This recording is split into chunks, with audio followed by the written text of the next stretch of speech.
So the question is, do you allow people with bad credit into your properties, even if they have super good income? Now, each to their own, of course. All I can do is tell you what we do. We do not allow people with bad credit into our properties. We do allow no credit. Now, what's the difference between bad credit and no credit? Bad credit is that they have a history and a track record of not paying their bills, not paying the people that they've committed to.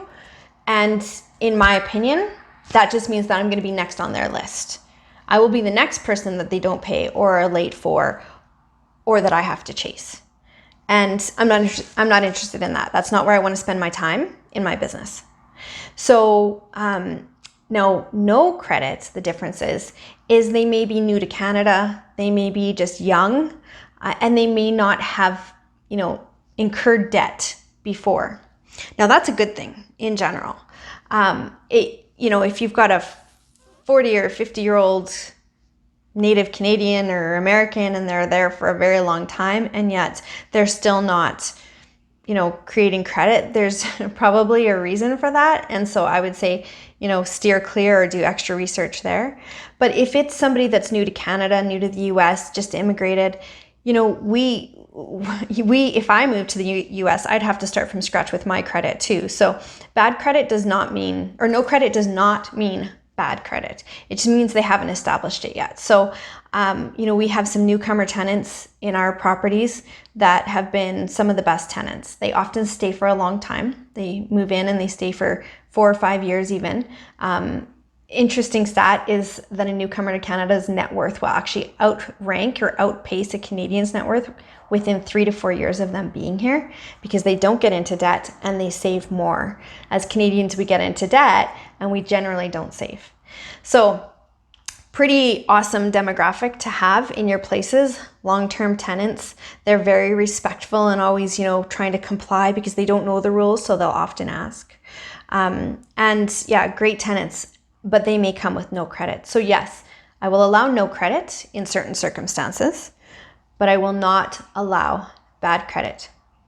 In our experience, I've seen single moms that make $2,200 a month and have to pay $1,400 a month in rent, and they will not bounce a check ever. They always pay on time. And I've had guys that make, $14,000 and $16,000 a month in the oil fields, and their credit is terrible, but I took a chance on them way, way, way back. I would take them in because I'm like, wow, they make, 20 grand a month. What can go wrong? And not only do they not pay on time, not only do you have to chase them for it, often they're inaccessible because of where they work, but, they often just move on a whim. They'll leave you high and dry. They don't really care about their leases. They don't really care about their commitments. And so the old Dr. Phil adage that says how you do one thing is how you do all things. I say by most things, just to be a little nicer about it. But how you do one thing is how you do most things. If they're late with their car payments and their, rent and whatever, they don't have any commitment to that.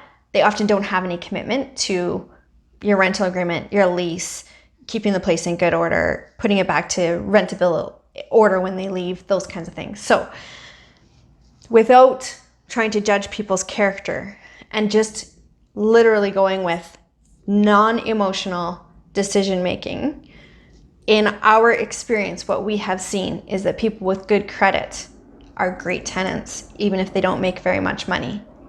People with bad credit, even if they make a lot of money, oftentimes are not good tenants. In fact, most of the time in our experience have not been good tenants. So do we accept people with bad credit in our properties? High-end properties, low-end properties, doesn't matter. No, we don't. Each to their own though. You can make your decisions and make your thresholds as you wish and as you need.